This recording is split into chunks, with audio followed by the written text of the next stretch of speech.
Hey guys, this is Jacob with Fever Dream back again with another video.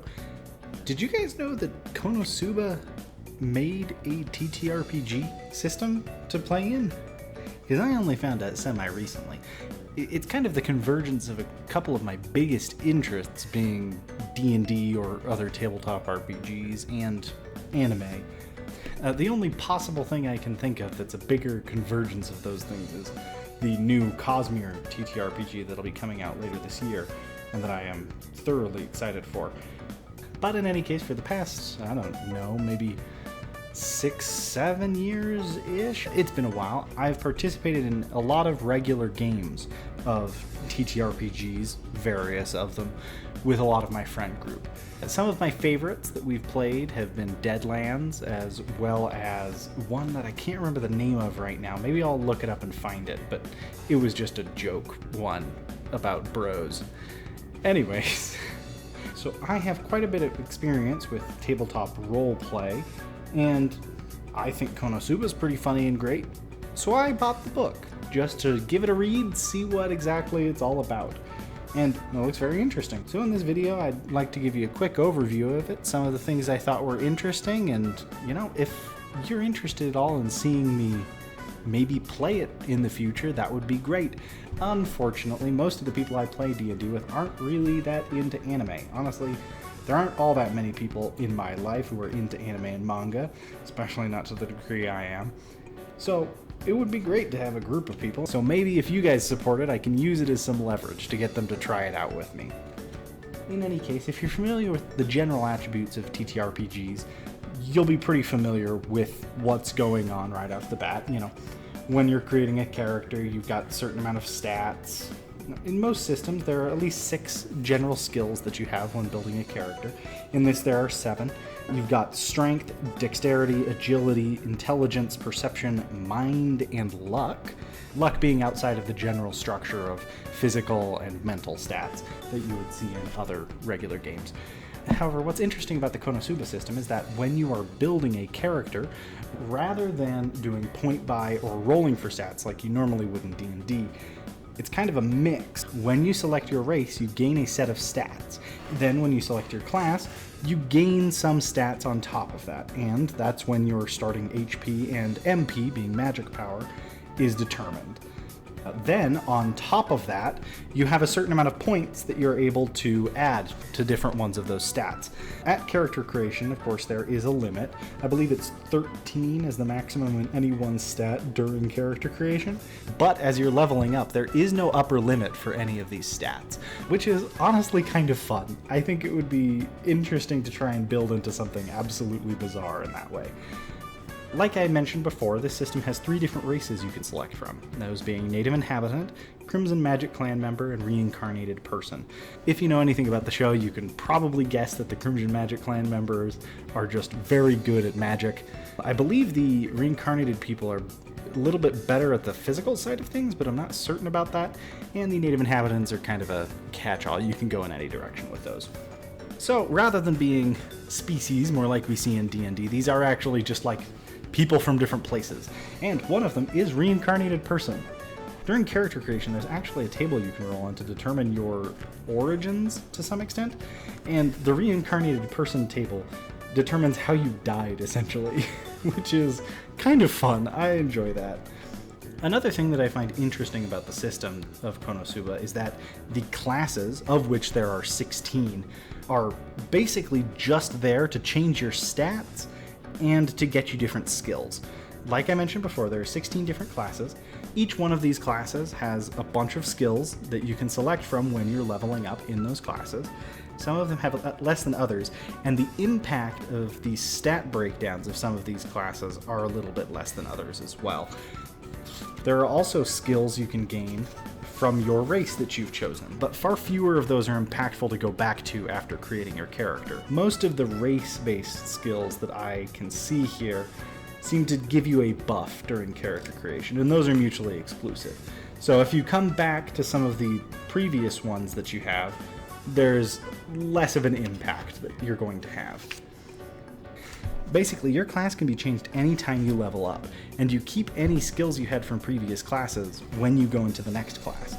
4 of the classes are advanced classes, or ones that you're only able to access once you have hit level 10 and you are in one of their prerequisite classes. So, for example, if you are a priest and you hit level 10, you can then level up and change into an archpriest. Same goes for archwizard, assassin from thief, and crusader from warrior. But you can't just go directly into it if you have had one of those classes beforehand. You have to be in that class at the moment, which I find a little bit cumbersome, but I'm sure it wouldn't be too bad in practice, as long as you're leveling up fairly regularly. But that means that during those 10 levels on your way up to it, or beyond, you can be jumping around between these classes and gaining a host of different skills at relatively little cost to yourself.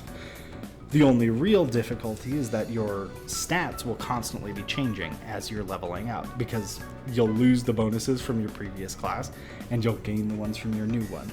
So that seems a little bit difficult to keep track of. One of the other unique things about this system are the blessings. Those are determined by your luck score, and essentially they give you an extra amount of dice when you spend them to add to a roll. Oh, I can't believe I haven't mentioned it before, but this system uses 2d6 for most of the rolls. Because of that, criticals work a little bit differently as well. You roll a crit whenever you roll 2 6s. So it doesn't matter if they're all 6s, it just matters that you have 2 6s. So when you spend blessings to add a d6 to a roll, if just 2 of those come up as 6s and the other one, it doesn't matter what it is, that's still a critical. So that's nice. It does increase your chances by quite a lot to actually land a critical hit when you are spending those blessings.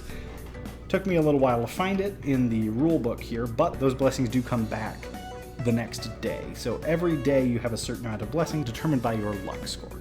There's a lot of items that it provides as well, mostly weapons, of course, but there is some armor.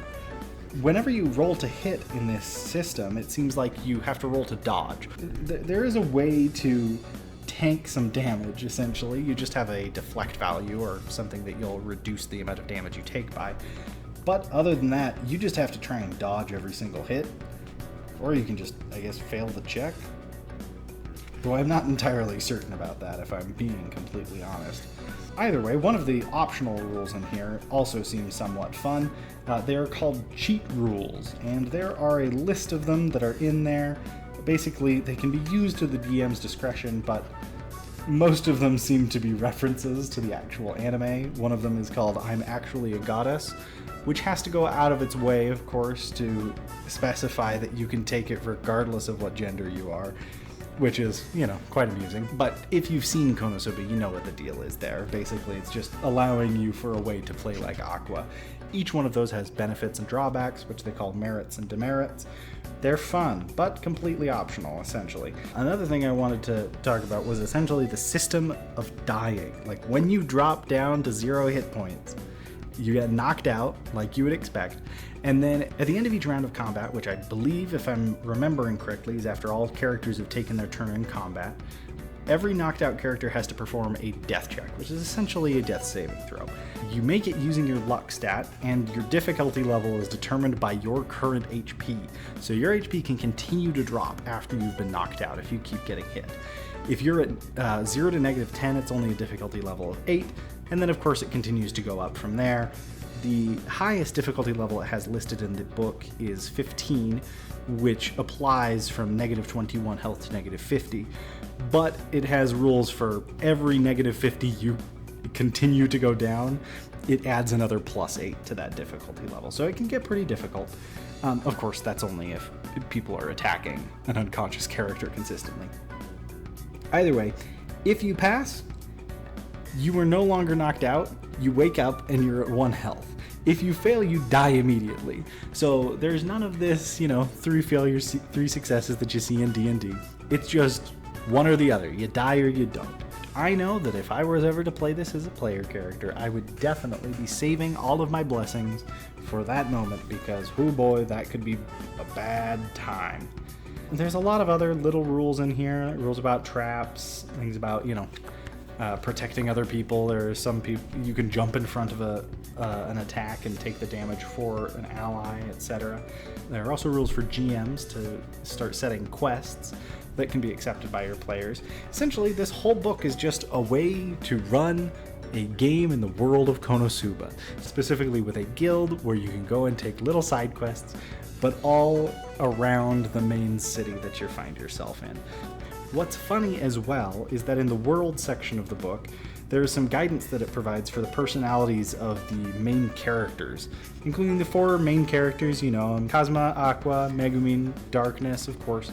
They've got to be in there. But then, oddly enough, they also include Wiz, which works out quite well because you've already got a shopkeeper set up as a GM to work with. Honestly, I'd be quite interested in trying this system out. I've kind of pitched it by some of my friends, but as I said before, they're not too into anime, and trying to convince people who are not sold on the concept of anime as a whole on playing a tabletop role-playing game that is set within the world of an anime that none of them have ever watched, it's kind of a very hard sell. So, you know, I'd either have to find some people who are interested or just talk about it on the internet. Anyways, if you'd like to hear me talk more about some kinds of tabletop role-playing games, I would be more than happy to, whether they relate to anime or not. Honestly, I like them quite a lot. I've had a lot of fun with them. I am currently trying to homebrew a system to run with JoJo's Bizarre Adventure, incorporating both stands and Hamon, as well as Spin from Steel Ball Run, which is, hey, that one's topical since the anime just got announced. In any case, I would love to talk about any of that more. So please feel free to send off in the comments with any kind of recommendations or commendations that you have for me. And I will see you all in 2 weeks' time with my next video. Until then, bye!